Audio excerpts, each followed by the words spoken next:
한 신학생이 이런 고백을 했습니다.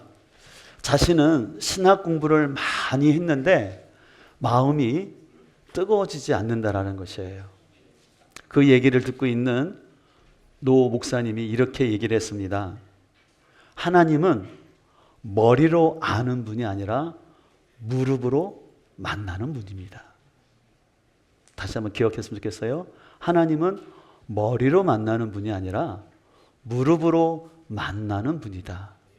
참 이 말은 우리에게 도전이 되는 말씀인데요. 실제로 제가 신대원 다닐 때 한 저희가 140명 정도의 동기생들이 있었는데 그 중에 1, 2등 하면서 아주 공부를 잘하는 친구들이 있었는데 실은 그렇게 공부를 잘했던 친구보다는 영성을 가지고 그리고 저희 동기들 안에서 잘 섬겼던 친구들이 목회를 지금도 잘하는 것을 볼 수가 있어요. 근데 지금도 생각나는 몇몇 동기가 있는데 그 동기들은요, 채플 시간에 뒤에 앉아가지고 설교를 안 듣고 자기 성경책을 열심히 봅니다. 그리고 설교가 끝난 다음에 채플이 끝난 다음에 이렇게 얘기하는 거예요. 오늘 오신 강사님이 목사님이 본문 얘기는 안 하고 다른 얘기를 했다고 그런 얘기를 하면서 자꾸 성경을 보는 이유를 뭐라 그러냐면 들을 말씀이 없어서 자기는 설교 시간에 성경을 본다라는 거예요.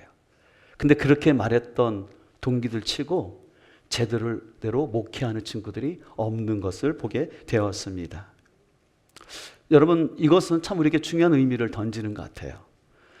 우리는 흔히 성경 지식이 많이 있으면 그것이 신앙이라고 생각하는데 신앙은요, 몸으로 살아내는 것만큼이 나의 믿음이라는 것이에요.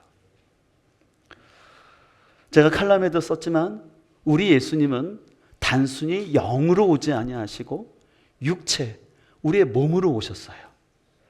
그래서 몸으로 직접 섬기셨고 결국 몸으로 십자가에 죽으셔서 우리의 구원을 완성하셨던 것을 우리는 알 수가 있습니다. 이런 차원에서 오늘 본문에도 예수님께서 어떻게 몸으로 우리를 섬기셨는지를 잘 보여주는 말씀입니다. 오늘 14장 33절을 공동번역에서 말하는데요. 공포와 번민에 쌓여서 내 마음이 괴로워 죽을 지경이니 너희는 여기 남아서 깨어 있으라. 바로 기도하라는 거죠. 그리고 조금 앞으로 나아가 땅에 엎드려 기도하셨다라고 말씀하고 있어요. 예수님은 직접 몸서 그 몸을 굽혀서 하나님 앞에 간절히 기도했습니다. 예수님은 단순히 마음으로만 자신의 소원을 아뢰는 것이 아니라 이 십자가를 잘 통과하게 해달라고 몸을 굽혀서 기도하셨던 것이죠. 예수님은 단순히 마음으로만 기도한 게 아니었어요. 온 몸으로 기도하셨는데, 그래서 여러분 누가복음 22장을 보게 되면 예수님이 기도하셨는데 땀이 핏방울이 되어 땅에 떨어졌다라고 말할 정도로 예수님은 몸을 통해서 간절히 하나님 앞에 기도했던 것을 볼 수가 있습니다. 근데 오늘날 현대인들은 기도를 명상이라고 생각하고 또 자기와의 대화라고 생각을 하는 경우가 있습니다. 그러나 예수님께서는 하나님 앞에서 자신의 육신의 생각을 꺾기 위해서 몸으로 하나님 앞에 나갔던 것을 볼 수가 있어요. 그러면서 제자들에게 이렇게 말씀하는 것입니다. 38절에 보면 유혹에 빠지지 않도록 깨어 기도하여라. 마음은 간절하나 몸이 말을 듣지 않는구나 라고 안타깝게 얘기하세요. 제자들은 예수님이 깨어 기도라고 하니까 대답은 했어요. 대답은 했지만 몸으로 반응하지 못했습니다. 저는 오늘 말씀을 묵상하고 준비하면서 신앙이라는 것은 몸이 바뀌고 깨어나야지 신앙이 깊어지는 것을 깨닫게 됩니다. 그런 차원에서 기도의 거장인 E.M. 바운질은 이렇게 기도하지 않으면 죽는다라는 책에서 이렇게 강하게 얘기해요. 기도는 영혼의 호흡이다. 숨쉬지 않는 사람은 죽고 기도하지 않는 성도는 살아있어도 죽은 것이다 라고 얘기하면서 기도는 영적인 노동이다. 그래서 설교보다 조직보다 계획보다 먼저 해야 할 것이 기도라고 강력하게 도전을 합니다. 하지만 자꾸 오늘날의 우리의 신앙은 자꾸 우리는 머리로 지식으로만 하려는 풍조가 많아지고 있습니다. 이런 풍조를 빗대어서 신영지주의라고 말을 합니다. 영지주의라는 것은요, 예수님 당시 지나서 초대교회에 있었던 대표적인 이단인데, 그 영지주의는 지식과 깨달음을 강조해요. 그래서 그들은 신비한 지식을 깨닫는 게 중요하다라고 말하면서 예수님이 육체로 오신 것을 부정해요. 그러면서 그들은 육체가 중요한 것이 아니라 영적인 깨달음이 중요하다. 그래서 그걸 이혼론이라고 하는데요. 영은 귀한 거고 육체는 천한 것이다라는 잘못된 신앙의 관점이 있었는데, 이것이 오늘날에도 계속해서 이어지는 것 같아요. 그래서 사람들은 뭔가 신비한 걸 깨닫고 깊이 아는 것이 나의 믿음이라고 생각을 하는데 그렇지는 않습니다. 오늘날 이 우리 안에 있는 신영지주의 신앙은 예수님 부인하지는 않아요. 근데 부인하지는 않는데 어떤 오류가 있냐면 신앙을 지식과 알므로 대체하는 거예요. 다시 말해서 내가 알면 내가 믿음이 있다고 착각을 하는 것이죠. 그래서 요즘은 유튜브로 좋은 설교도 듣고 묵상도 하고 여러 강의들을 듣습니다. 근데 문제는 그것을 단순히 소비하는 느낌이 드는 거예요. 내가 그 들은 말씀을 살아내려고 하는 것이 아니라 여러 이야기, 여러 강의를 들으면서 자꾸 머리만 커지고 그리고 자꾸 비평하려는 마음들이 많아지는 것을 볼 수가 있어요. 또 나름대로 교회를 사랑하는 마음에서 교회는 이래야 된다, 또 목회자는 이래야 된다, 중직은 이래야 된다라고 많이 이야기를 해요. 그러나 정작 자신은 행동하지 않는 거예요. 마치 예전에도 비유를 든 것처럼 축구 경기장에서 관람석에서 축구 선수들이 패스 잘 못하면 야유를 부르고 왜 패스를 글로 하지 저쪽으로 했냐고 하면서 막 그렇게 얘기하는 관중석의 관람객인 거예요. 여러분, 근데 실제로 필드에서 뛰어보면 그게 얼마나 어려운지 알지 않습니까? 근데 우리는 자꾸 관람석에 앉아서 잘못된 것을 가리키고 말하는 것이 내가 신앙이 있는 걸로 착각을 할 수 있다는 것이에요.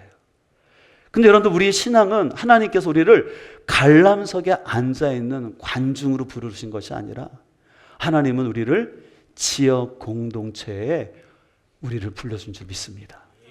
그래서 우리는 지역 공동체 안에서 내 신앙이 훈련돼야 되는 거예요. 여러분들이 좋은 설교를 듣는 거 좋습니다. 그러나 더 먼저 중요한 것은 하나님이 내게 속한 그 지역 공동체에 그 주신 말씀 가운데 내가 순종하면서 내 믿음이 자라는 거라는 거예요. 여러분들이 좋은 세미나나 좋은 설교를 많이 들어서 그것이 내 믿음이 아니라 주일날 선포되는 말씀 가운데 한마디라도 내가 순종하고 몸으로 드러낼 때 여러분의 믿음이 자라게 될 줄 믿습니다. 그렇기 때문에 성경은요, 언제나 믿음을 행동으로 표현하는 것을 볼 수가 있어요. 여러분, 창세기 12장을 보면 여러분들 잘 아는 믿음의 조상 아브라함이 나오죠. 근데 아브라함의 행동을 묘사할 때 뭐라고 했냐면 아브라함이 깨달은 사람이 아니라 말씀을 따라갔다라고 말하고 있어요. 또 히브리서 11장 7절에서 노아를 평가할 때 노아가 모든 것을 알았다라고 말하지 아니하고 믿음으로 방주를 지었다라고 얘기를 하는 거예요. 그래서 여러분들 잘 아시는 야고보 사도가 이렇게 말합니다. 우리 야고보 2장 17절 같이 읽을까요? 행함이 없는 믿음은 그 자체가 죽은 것이다. 예수님의 동생인 야고보가 말하는 거예요. 아는 게 중요한 게 아니라 행함이 없는 그 믿음은 죽은 것이다라고 우리에게 도전을 합니다. 다시 말해서 진짜 믿음은 뭐냐면 몸으로 반응하는 게 믿음이라는 거예요. 요즘 뇌과학에 대한 얘기를 제가 종종 하는데 뇌과학에서도 그런 얘기를 합니다. 사람의 행동의 변화는 머리의 지식이 아니라 몸의 반복을 통해서 형성된다는 것이에요. 실제로 하버드에 있는 신경학 연구소에서 연구를 했는데 어떤 사람들이 치매를 안 걸리냐면 수학 공식을 가지고 많이 푼 사람들이 아니라 러닝처럼 몸을 계속해서 움직인 사람들이 오히려 치매에 안 걸리다라는 거예요. 그래서 여러분 아세요? 요즘 우리나라에 러닝 붐이 분 거 아시잖아요. 여러분 실제로 제 주위에도 좋은 훌륭한 교수님들이 계시거든요. 그럼 공부 많이 하신 분들이잖아요. 근데 그런 분들이 오히려 뇌경색도 오고 치매에 걸리시더라고요. 그것을 통해서 우리는 예전에 그런 거 있잖아요. 뭐 영어 단어 외우고 수학 공식 풀면 치매에 안 걸린다고 그랬는데 그게 아니라 뭐예요? 몸이 움직여야 된다는 거예요. 몸을 움직여야 뇌가 살아있다는 것을 우리는 알고 있습니다.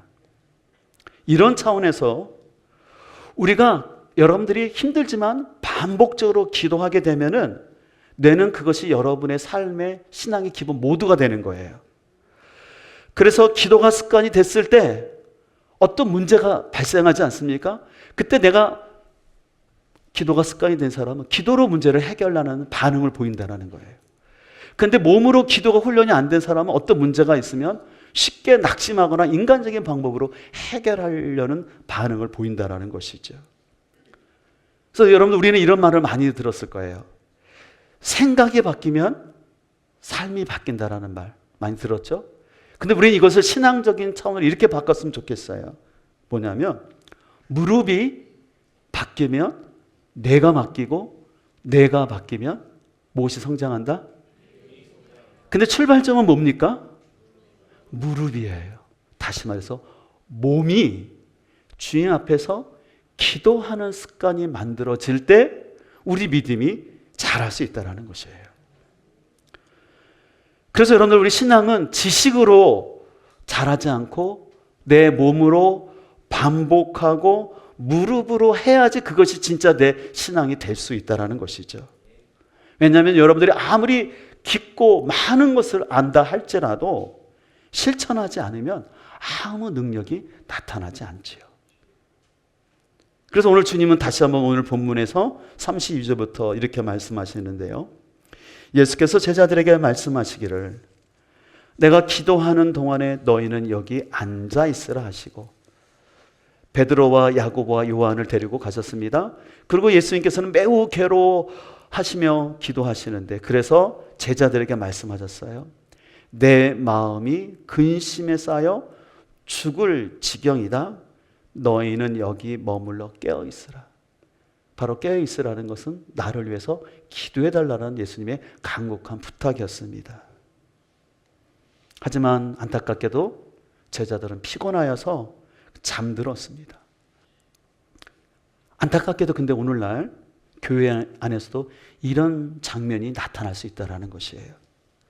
어떤 사람이 굉장히 어려움과 영적인 문제 가운데 있는 거예요. 근데 그 사람이 그것을 통과하도록 같이 기도해 줄 수 있는 사람들이 없고 그냥 안 됐구나 그렇게 표현만 하고 만다라는 것이에요. 우리가 어린 시절 교회 생활했을 때 기억나는 것들은 뭐냐면 구역이라고 말하든지 속회라고 말하든지 간에 어떤 문제가 있으면 그 구역장이 그 문제 때문에 함께 기도해주고 그 집을 찾아가서 함께 예배 드려주고 아니면 교회 나와서 기도하자라고 같이 기도해 주셨던 우리 권사님들 기억나지 않습니까? 실은 그런 분들의 기도 가운데 우리의 믿음이 자라났잖아요. 그래서 한국교회에 이런 참 좋은 전통이 있는데 안타깝게 오늘날은 교회 안에서 어떤 사람의 문제가 있을 때 간절한 마음으로 함께 좀 기도하고 문제를 넘어가도록 하려는 것들이 너무 많이 약해지고 있다는 것이죠. 근데 여러분들 초대교회는 달랐던 것을 여러분 잘 아실 거예요. 사도행전 12장을 보게 되면 베드로가 옥에 갇혔어요. 그랬을 때 그 성도들이 합심하여서 기도했을 때 놀랍게 옥문이 열렸어요. 그래서 베드로가 그 집에 도착할 때까지 사람들은 기도하고 있었죠. 그래서 문 앞에 있는 여종은 베드로를 귀신으로 유령인가 하고 놀랄 정도였지 않습니까? 또 사도행전 13장을 보게 되면 안디옥 교회가 금식하면서 기도할 때 하나님께서 성령님을 통해서 바울과 바나바를 선교사로 파송하라는 말씀을 주셨어요. 그래서 그들은 기꺼이 어떻게 오늘날로 말하면 자신의 담임 목회자를 선교사로 파송하는 귀한 결단을 했던 것을 알 수가 있습니다. 이처럼 기도하는 교회에는 하늘문이 열리고 하나님이 역사하신 줄 믿습니다. 그래서 사도행전에 나타난 기도의 특징은 개인적인 기도도 있지만 공동체가 함께 기도했다라는 것이에요. 여러분 사도행전을 한번 쭉 보세요. 함께 기도하는 모습을 볼 수가 있어요. 그 첫 시작이 1장에서 마가의 다락방에서 아시죠? 120명의 사람들이 세상을 향한 문을 닫고 그들이 그곳에서 기도할 때 성령이 임했다는 것을 우리는 알 수가 있습니다. 또 3장을 보게 되면 베드로와 요한이 기도 시간이라고 되어 있어요. 함께 기도하러 갈 때 거기서 성전 미문에 앉은 명의를 봤을 때 금과 금은 없지만 나사렛 예수 이름으로 걸으라고 명령했을 때 치유됐던 기억을 우리는 알 수가 있습니다. 또 16장을 보게 되면 바울과 실라가 전도하다가 빌립보 감옥에 갇혔어요. 근데 그들은 거기서 낙심하지 않고 그 속에서도 그들이 함께 찬양하고 기도했을 때 지진이 나서 옥문이 열리고 그 사건을 통해서 빌립보 간수의 가정이 구원받고 침례받고 빌립보 교회가 유럽에 첫 번째로 세워진 줄 믿습니다. 그래서 사도행전의 역사를 보게 되면 철저히 함께 기도하는 가운데 하나님의 역사가 일어나는 것을 볼 수가 있어요. 이런 차원에서 우리 교회도 다음 주부터 세겹절 기도회를 하는데 이 세겹절 기도에 대한 것은 아까 말한 것처럼 자세히 안내지가 있는데 이 세겹절 기도회를 처음 참여하는 분들도 있기 때문에 이 세겹절 기도회는요 전도서 4장 12절 말씀을 근거로 하는 건데 우리 한번 전도서 4장 12절 같이 읽겠습니다. 한 사람이면 패하겠거니와 두 사람이면 맞설 수 있나니 세 겹줄은 쉽게 끊어지지 아니하느니라. 예, 전도서 기자는 말해요. 한 사람이면 패하고 넘어질 수 있지만 두 사람이면 말설 수가 있고 거기다가 세 겹줄은 쉽게 끊어지지 않는다. 이 말씀을 바탕으로 해서 세 사람이 한 조를 이루어서 함께 기도하면서 하나님의 응답을 경험하는 것입니다. 특별히 이번 세겹절 기도회의 주제가 견고한 진에서 자유케 하는 삶으로 정했어요.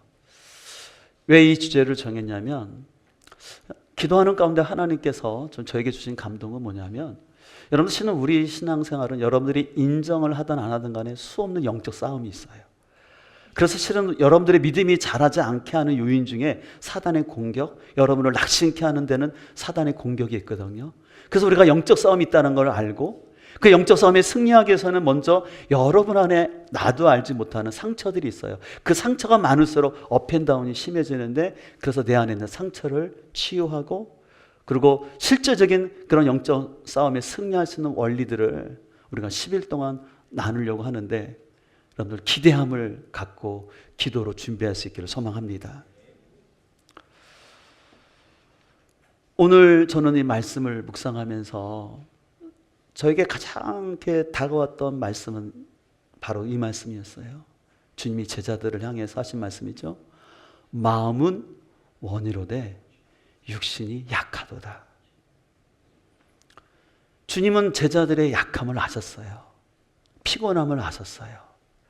그래서 그들의 눈이 감기는 걸 아셨어요.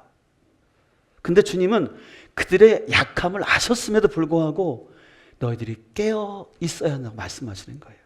왜냐하면 실은 예수님 때문이 아니라 너희들을 위해서 지금 깨어 있지 않으면 너희들은 내가 십자가를 그 지는 사건 앞에서 너희들은 시험에 들고 넘어질 수 있기 때문에 너희들을 위해서 깨어 있으라고 주님 말씀하셨던 거예요.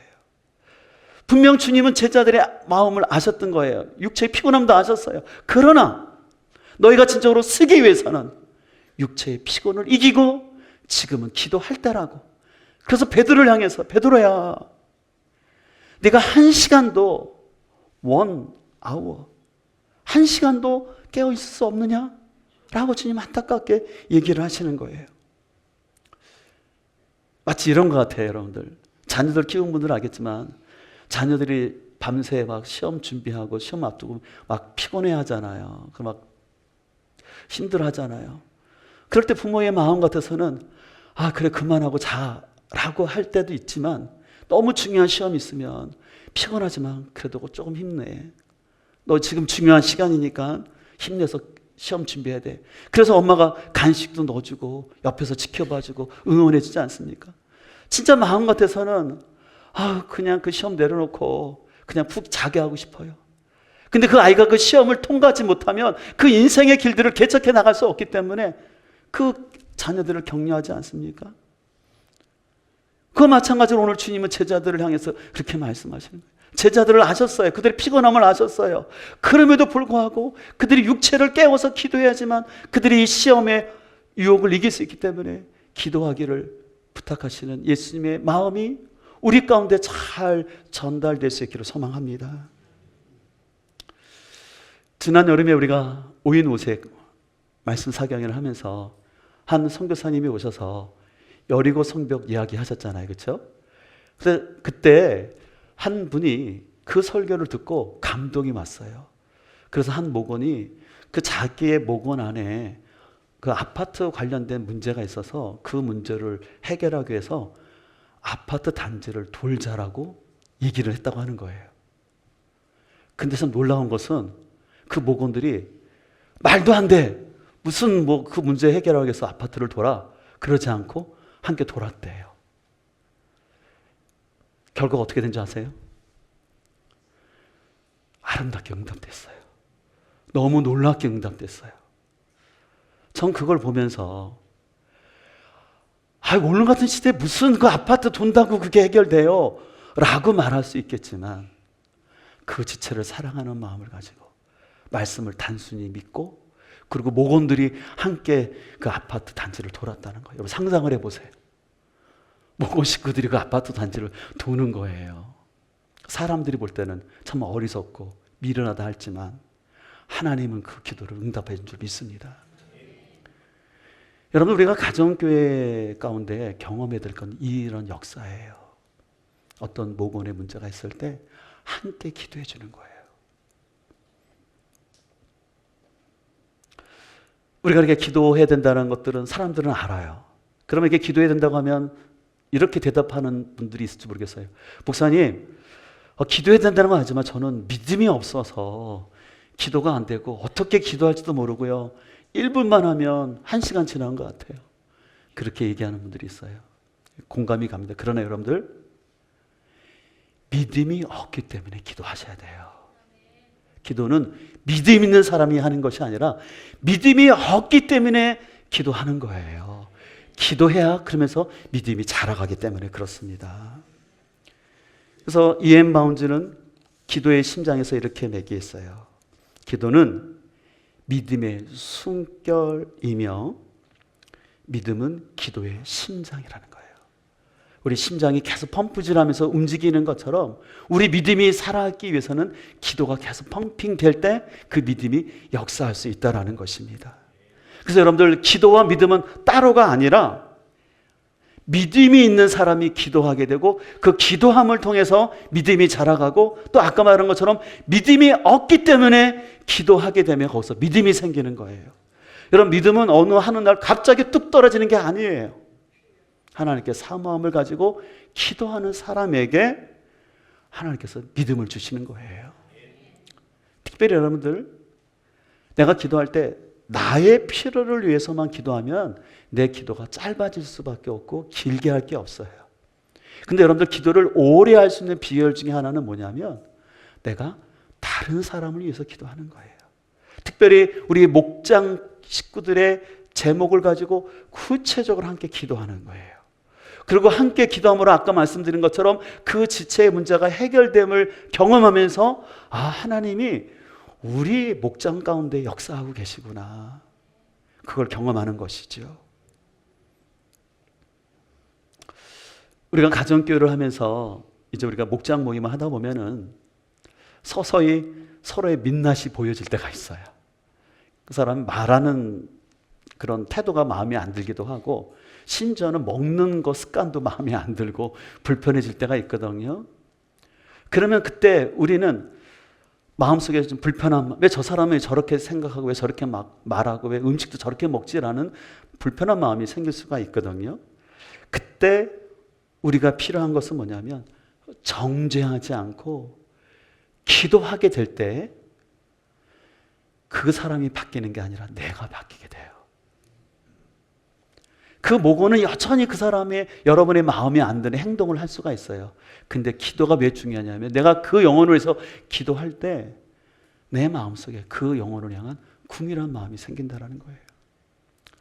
제가 가정교회를 하면서 제일 감사한 건 뭐냐면 제가 성도들을 바라보는 관점이 바뀌고 있다는 거예요. 예전에는 왜 저렇게 안 변할까? 왜 저 사람은 저렇게 계속해서 그 문제 가운데 헤어나지 못할까? 라는 그런 불편한 마음이 있었는데 어느 날 하나님께서 문 목사, 그러니까 네가 더 기도해야 되지 않겠니?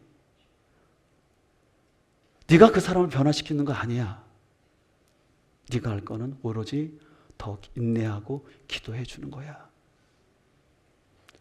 저런 이런 경험들이 우리 안에 있어지길 간절히 소망합니다. 여러분들, 기도는 다른 사람을 변화시키는 것이 아니라 내가 변하는 줄 믿습니다.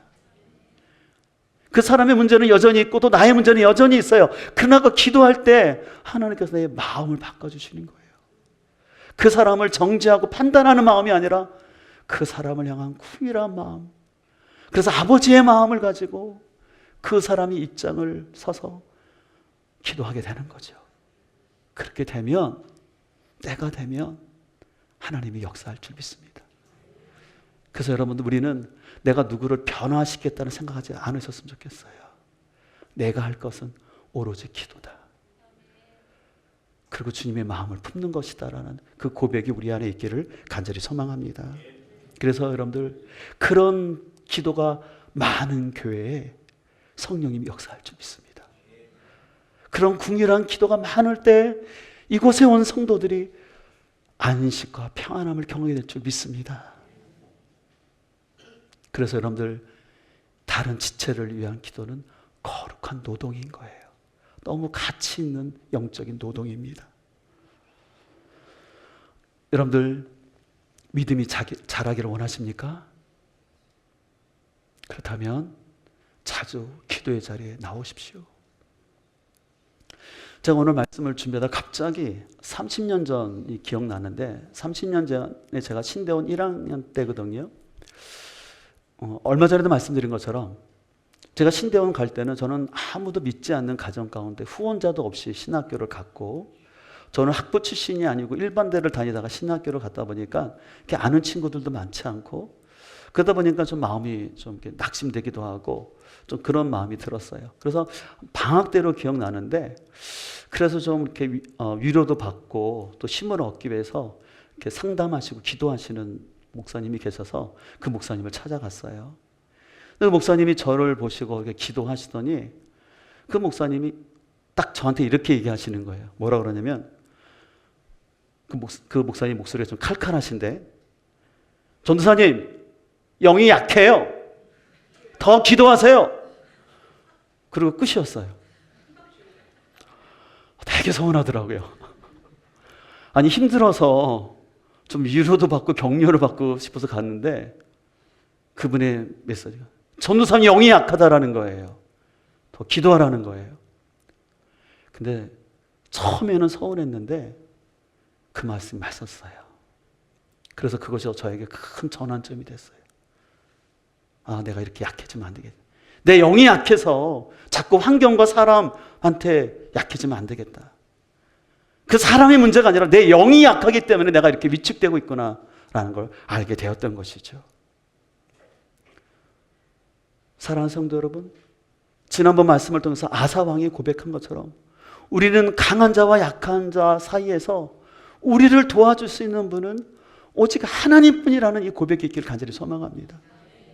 그래서 우리는 내가 약하기 때문에 기도할 뿐만 아니라 때로는 여러분이 강하게 느껴질 때 그때 우리는 더 기도해야 될 줄 믿습니다. 그래서 우리는 강한 자와 약한 자 사이에서 사람의 얼굴을 구하지 말고 우리가 주님의 얼굴을 구하며 나가야 할 줄 믿습니다. 왜냐하면 우리 주님은 믿음의 주여 우리를 온전케 하시는 분이에요. 우리가 기도하고 나가면 하나님 우리에게 믿음을 주시고 우리를 온전케 할 줄 믿습니다. 그래서 로마서 8장 3, 4절 이렇게 말씀합니다. 그리스도 예수는 죽으실 뿐 아니라 다시 살아나셨고 하나님 우편에 계신 자요 우리를 위하여 뭐하는 분이다고요? 간구하신다라고 하겠어요. 또 히브리서 7장 25절은 이렇게 말합니다. 자기를 힘입어 하나님께 나아가는 자들을 온전히 구원하실 수 있으니 이는 그가 항상 살아서 그들을 위해서 뭐 하십니까? 지금도 간구하신다는 거예요. 우리 주님은 2000년 전에 십자가에 죽으시고 부활하는 걸 끝난 것이 아니라 지금도 하나님 보좌 우편에 앉아 계셔서 어떤 목사님의 고백처럼 시퍼렇게 살아계셔서 우리를 위해서 기도해 주신 줄 믿습니다. 그래서 우리의 믿음이 온전케 되도록 그리고 끝까지 계속해서 믿음의 경주를 달려갈 수 있도록 주님이 여러분을 위해서 기도한다는 사실을 기억하시길 바랍니다. 그래서 어떤 사람이 여러분을 위로해 주지 못하고 여러분에게 힘이 되지 못한다 할지라도 사람 때문에 낙심하지 마시고 주님 바라보세요. 그러면 주님이 역사할 줄 믿습니다. 왜 그러냐면 예수님의 기도가 내 죄보다 크기 때문에 그래요. 예수님의 기도가 나의 실패보다 크기 때문에 그래요. 여러분이 실패하고 넘어지고 낙심된다 할지라도 예수님의 기도가 큽니다. 여러분의 어떤 질병의 문제가 있더라도 예수님의 크심을 바라보십시오. 여러분의 재정의 문제가 있더라도 예수님의 크심을 바라보세요. 여러분의 앞날에 대한 두려움이 있을 때 주님이 더 크다는 사실을 기억하고 주님 앞에 나아갑시다. 주님이 지금도 살아계셔서 여러분을 위해서 기도해 주시기 때문에 그렇습니다. 이 사실을 안다면 우리도 다른 사람을 위해서 중보의 자리로 나갈 수 있기를 소망합니다. 말씀을 마치면서 오늘 여러분 이걸 꼭 기억했으면 좋겠어요. 신앙은 알므로 완성되는 것이 아니라 순종과 기도의 훈련으로 신앙은 이루어진다라는 것이에요. 소망하는 것은 몸으로 하는 이 기도의 훈련을 통해서 우리의 믿음이 온전하게 세워질 수 있기를 주님의 이름으로 축복합니다.